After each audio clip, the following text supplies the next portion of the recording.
It's 6 p.m. on a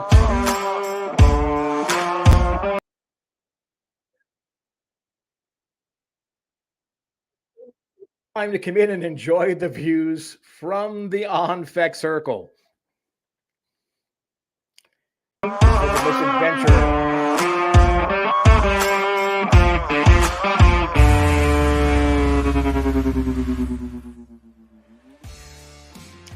This little misadventure streams at you, and you can tell from the beginning it's a misadventure.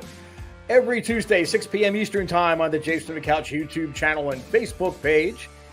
You can always reach out to us during the show if you're watching live. Type in your comments, your questions, your critiques. We'll get them up on the screen. We love the interaction. This is your show as much as it is mine. We're not the only program out there that's presented by JFtC.com. The Jays from the Couch radio podcast, some 300 plus episodes strong, comes at you live Mondays, 6 p.m. Eastern Time. Our host, senior editor and founder, Shaun Doyle, brings you Blue Jays Talk for All, and he tries to incorporate Blue Jays beat reporters, Blue Jays players, out-of-town analysts, and couchers like myself and my colleague Karen Suter. Speaking of Karen Suter, she has her own show here on YouTube, Facebook, and also available as a podcast. That is Sunny Side of the Dome. That comes at you live Thursday, 6 p.m. Eastern Time. Karen looks at the Blue Jays with Blue Jays colored glasses, but she is fair. She's spot on. She talks about what you should think about, what happened, the results from the week before, and what you should look forward coming ahead in the days and weeks ahead. Now, all of these programs do stream live on our YouTube channel, but if you're tied up and can't catch us live, all three shows, the Jays from the Couch radio podcast, Sunny Side of the Dome, and the Fek Circle, are available to you to download at your convenience as a podcast. Apple, Spotify, Stitcher, Podbean, you name it, it is out there. So make sure that you check us out if you can't catch us live. As always, everything is brought to you by JFtC.com. Welcome aboard another edition of the Fek Circle. You have to excuse the technical issues. I had some last minute things that I was running around trying to get my computer set, and I just didn't. I was out of sync. It's not the producer's fault behind the scenes. It was totally on me. I dropped the ball, but I'm a doddering old fool, so I'm sure those of you that watch on a regular basis are kind of used to that. It's going to be an interesting show. Row Report. Ryan Mountcastle says hello. Row Report. Wonderful podcast. He's the co-founder of Slasher Sports along with Billy Graves, a great friend of the show. We do a lot of things between the two sites together. Ryan Mountcastle, why do the Blue Jays pitch to him?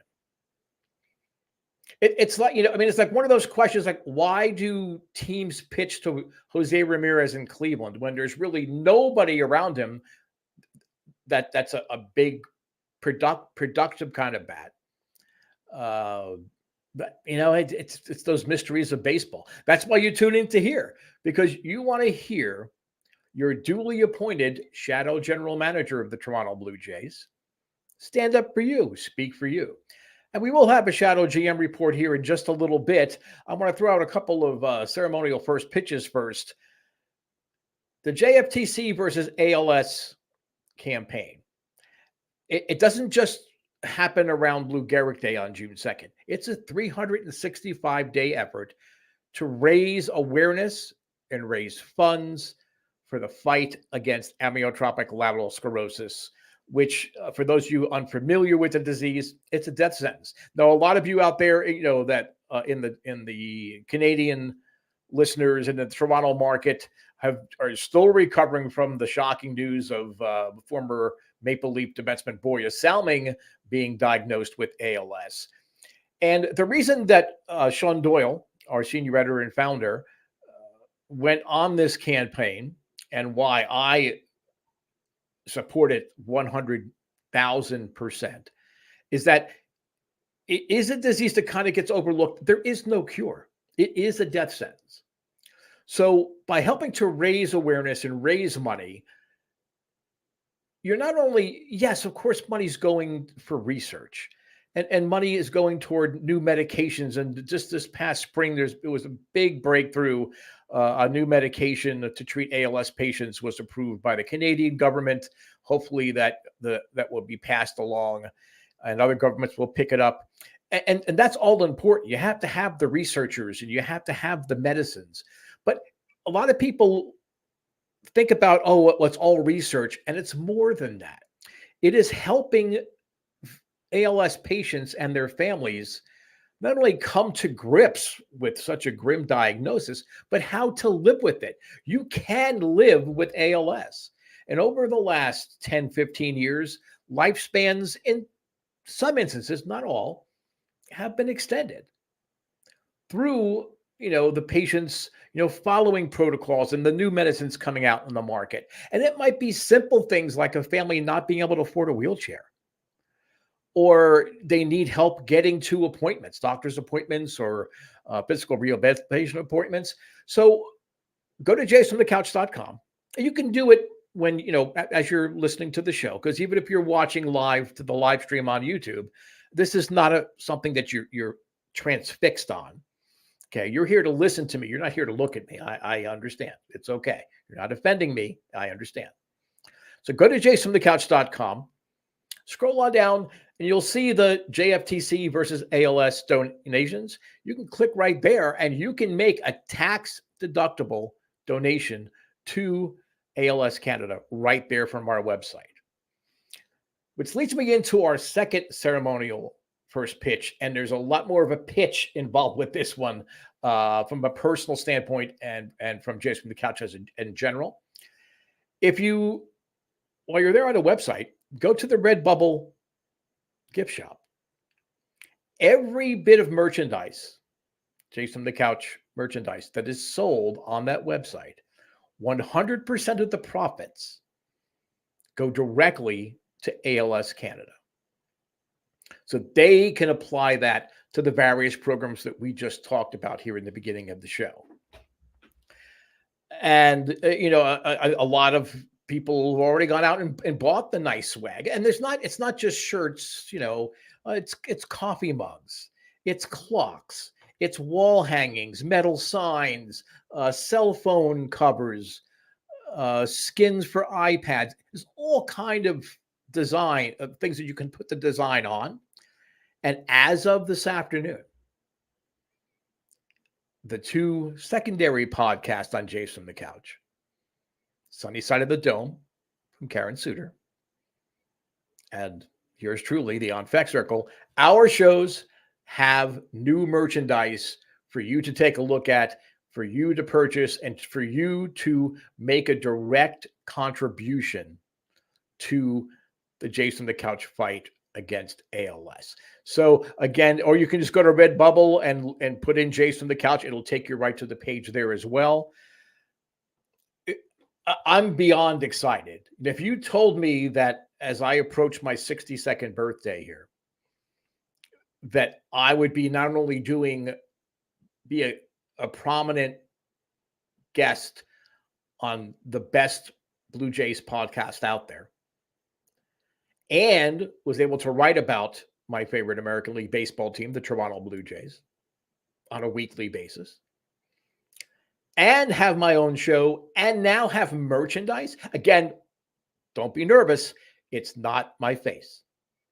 It's a very cool vintage, I always call them rockabilly microphones with a flaming circle around an On Fek Circle. They're on there. Karen's is very sharp. It's yellow and blue. It has a little black silhouette of the Toronto skyline at the bottom. It's just another way for you to help us in our campaign to help ALS Canada. So please do check that out. I have a birthday coming up at the end of August. So if you go to the Steve Fek Facebook page, you'll also see a birthday fundraiser. The links to the Redbubble shop, to the ALS campaign will all be there. Anybody that may be considering giving to honor my birthday. There's no better way to do that than to make a donation directly to the JFtC versus ALS campaign. Okay, so we're going to have a Blue Jays bedtime story. We're going to talk about, because 46 years ago, the Toronto Blue Jays actually became the Toronto Blue Jays. On August 13th, 1976, the Metro Baseball Limited Corporation officially became the Toronto Blue Jays. Now, they had a contest. They had where you would come up and submit your ideas. I believe it was 30,000. Yes, 30,000 entries came in. There were 4,500 unique names that were submitted. Now, far and away, the most popular submission was the Toronto Blues. Because, again, blue is a color that's associated with, Metro Toronto sports, Maple Leafs. Unfortunately, the University of Toronto had been called the Blues forever. So Blue Jays management kind of backed off from calling it the Blues. There was, a rumor floating around that because Labatt's Brewing was a major financial backer of the movement to bring baseball to Toronto. In a past Blue Jays bedtime story, we had talked about how the San Francisco Giants came within a U.S. federal judge's order of becoming the Toronto Giants for the 1976 season. So that same group then pursued an expansion franchise. They knew there was going to be an expansion in 1977 because Major League Baseball had to settle a suit that was filed by fans and people in Seattle, Washington, when the Seattle Pilots went into bankruptcy, and then they were bought by Bud Selig and moved to Milwaukee, leaving the team after only one season with no Major League Baseball. So to settle the suit, they built the Kingdome, and they said, okay, we're going to expand in 1977. That was the agreement. Toronto was in the mix to be one of those teams. I wouldn't say that they were the favorite to be the second expansion team until they came within a court injunction of having a major league team and a team steeped in tradition in the Giants. So there were 4,500 unique names. And then they had a panel of, I think it was 14 or 15 people, whittled that down to the 10 best. And then they decided, hey, you know what? It's the Blue Jays. We're incorporating the blue. And going back to my thought that I drifted off of there for a second with Labatt's Brewery, what's one of the more popular Labatt's products, Labatt's Blue. So there was that rumor out there that they were insistent that a team had to have blue somewhere in there to help them sell beer. I don't know. I'm sure there's some truth to it. I don't really think that was the underlying reason we became the Blue Jays. But when you have big corporate money involved, you can never overlook the possibility of something. I'm sure they may have strongly suggested it. I doubt they would have pulled out their money if the name Blue wasn't somewhere. I mean, I guess they could have gotten, cute and been the Labatts, the Lebats, to have the dual language, the French, English, dual languages in Canada, and just have the LE, they could have been the Labatts. That would have been a little bit more blatant. I personally would have kind of liked it, I think, because again, even though there was a Montreal Expos then in Quebec, it would have been kind of a dig at Montreal to a certain degree, and there's always that rivalry between Toronto and Montreal, and it would have just been kind of cool. I mean, it's honoring the fact. I mean, there's not many nations, certainly not the Americas, that have dual primary languages. So it was a nice way to honor the culture. But of course, that didn't happen either. I wasn't the shadow GM then, so they really weren't seeking my. I was still at the end of my high school days. So I mean, I was too young to really take on the responsibility of being the shadow GM. But we had the Toronto Blue Jays, and it was not a very popular choice in a lot of ways. A lot of the guys that were originally part of the group to bring baseball to Toronto, including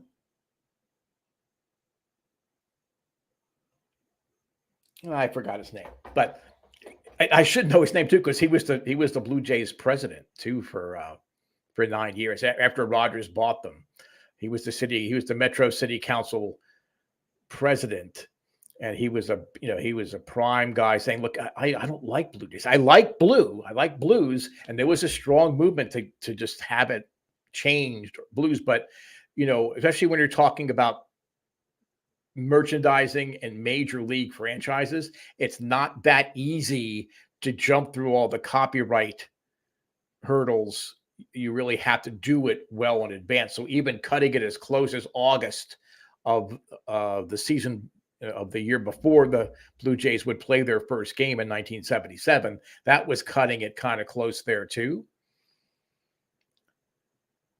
But it's kind of interesting to note that Toronto was not the first major league franchise to use the name Blue Jays. In 1942, the Philadelphia Phillies were sold to the Carpenter family. It was originally going to be sold to Bill Fek, and a lot of the other owners made sure that Fek wasn't going to get that Philadelphia franchise. And they wanted to detach themselves in Philadelphia from a tradition of losing that really they had one winning season from 1918 to 1942. So the Carpenters said, hey, let's start something new. Let's get people involved. And they even tied it into a U.S. war bond effort. And the winner would actually be given a $100 war bond. And the Blue Jays ended up being the name that they picked. So on the logo, it still said Phillies. They didn't totally get rid of Phillies. They weren't sure how it was going to go over. But they had a Blue Jay sitting on the two L's on top of the Phillies as their primary logo. They even changed the uniform colors. They still had the blue hat. They had the red P. And then they had their uniforms were white and blue, not dissimilar to the original classic whites that the Blue Jays eventually wore. It did not prove to be a popular situation. So in 1946, after the war, they removed the Blue Jays, and they basically forbid the press to even allude to the fact that even for 2 years they were the Blue Jays. But it's kind of ironic because who are their Florida neighbors as far as spring training complexes? Philadelphia Phillies. So there's another little line of lineage there between the Phillies and the Blue Jays. It's not just Joe Carter's walk-off home run off of Mitch Williams in the 1993 World Series. There's that lineage there. But I thought that was something worth celebrating. Because really, baseball, for fans, it should be primarily celebration. And that's what makes Sunny Side of the Dome such a special show, because Karen wears her Blue Jays fandom, on her sleeves, on her face. She does a terrific job doing that balancing act of criticizing when there needs to be criticism, but she's a fan first. And she does a wonderful job of reinforcing for fans, especially in times like we're going through now, to remember how great it is to be a Blue Jays fan. And in the case of this team, like we talked on the podcast last night, this is a special team. And a lot of, I think, the anger and disillusionment is coming from the fact that everybody really believed that this team was a world series team. I certainly did. I picked them to win it all.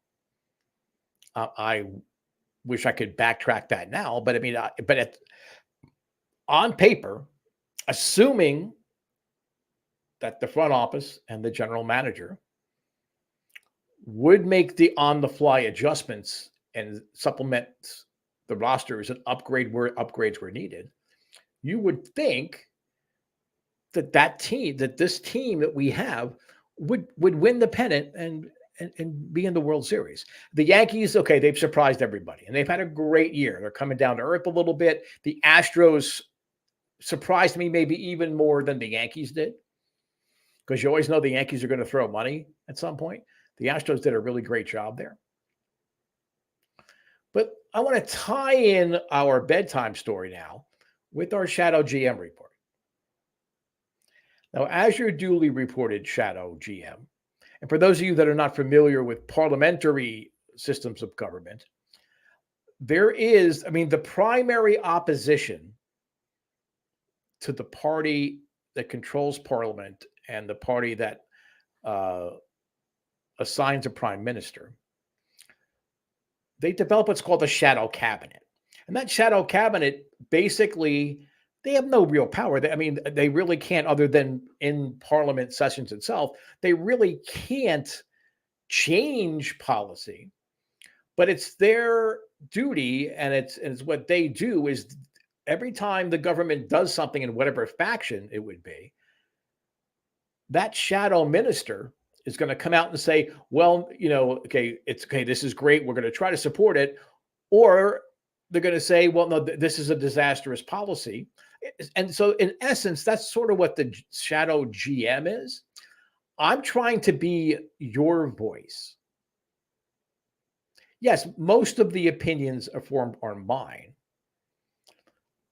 But I want to be your voice. I want to stand up for your rights.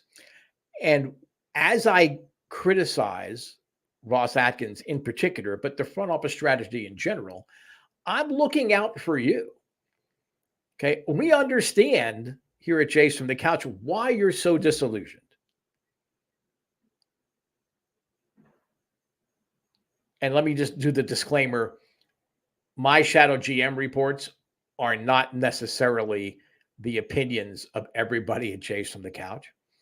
In fact, it's pretty safe to say in most cases, if I have one coucher on my side, I'm a pretty happy guy. But it's important to put other ideas out there, other solutions out there.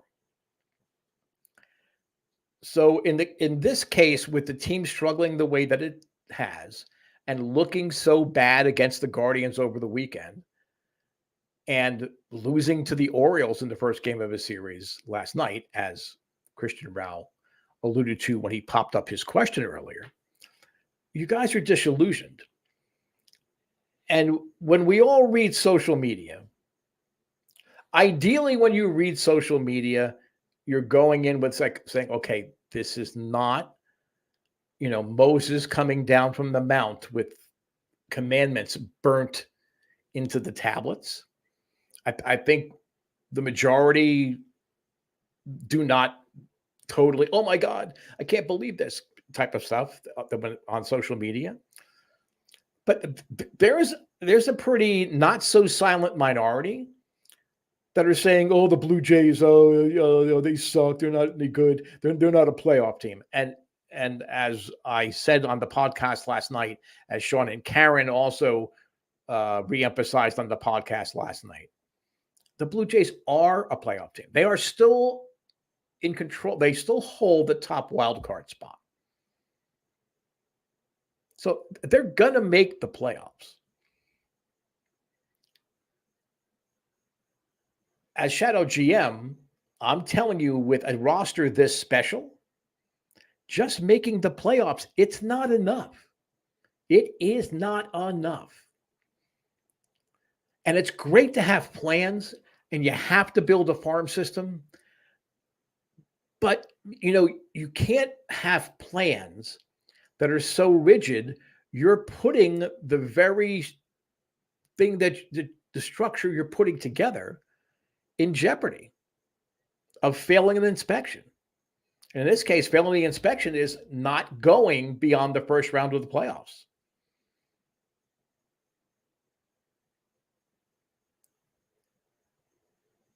So if you see some people saying, "Oh, the Blue Jays are going to make the playoffs," they're just bitter, or they just want to have a bunch of people click on their deal, and they're misinformed. I'll say it nicely. Last night, I said they were dopes, and I spelt that out, DOPES, and I offered to send them all crayons so they could. That's how they would write out dopes, because that's the level of mentality of someone that really believes the Blue Jays are not a playoff team is. But you just can't say, "Oh, everything's okay." I always, whenever I read a lot of the things, not only on Jays from the Couch, behind the scenes on the message boards, or even out on social media, I immediately think of the scene in The Naked Gun, where, Drebin is chasing that doctor, and he's like going under gas trucks and sliding into fireworks factories, and everything's on fire and exploding. And he's sitting there and saying, "Nothing to see here. Nothing to see here." There's obviously something to see here. So I'm going to make a suggestion. Maybe it's just for the rest of this year, or maybe it could be a permanent deal. Okay, we've had 46 years of the Toronto Blue Jays. I think maybe we should change the logo and change the name of the team to reflect what seems to be the prevailing mood of Blue Jays fandom. And going in with baseball tradition, that was one of the other rationales of calling them the Blue Jays, because so many other baseball teams, Orioles, Cardinals, were named after birds. So yeah, Blue Jays, okay, it kind of fits into baseball tradition. So we'll keep it a bird. I think maybe we need to be now the Toronto Ostriches, because it seems that the fans that support this team want to stick their head in the sand, and they don't want to see what's happening. This is a special team. I did a whole GM report segment about this about a month ago. When you have a special team like this, just being in on trades for a Juan Soto or Luis Castillo or Noah Syndergaard or whatever player that you want to put out there is not good enough. Signing Kevin Gausman and signing big free agents in the offseason over the last 3 years, and then basically doing nothing. Okay, 2020 was an outlier because it was only 60 games. But sitting on your hands and doing nothing, and then scrambling at the deadline to try to fill the holes that have been apparent from spring training in some cases, but certainly, in May and in June, where you're putting your team behind an 8 ball, and where last year it was such a deep hole, by the time they climbed out, it was too late. That's not good enough. Don't be an ostrich.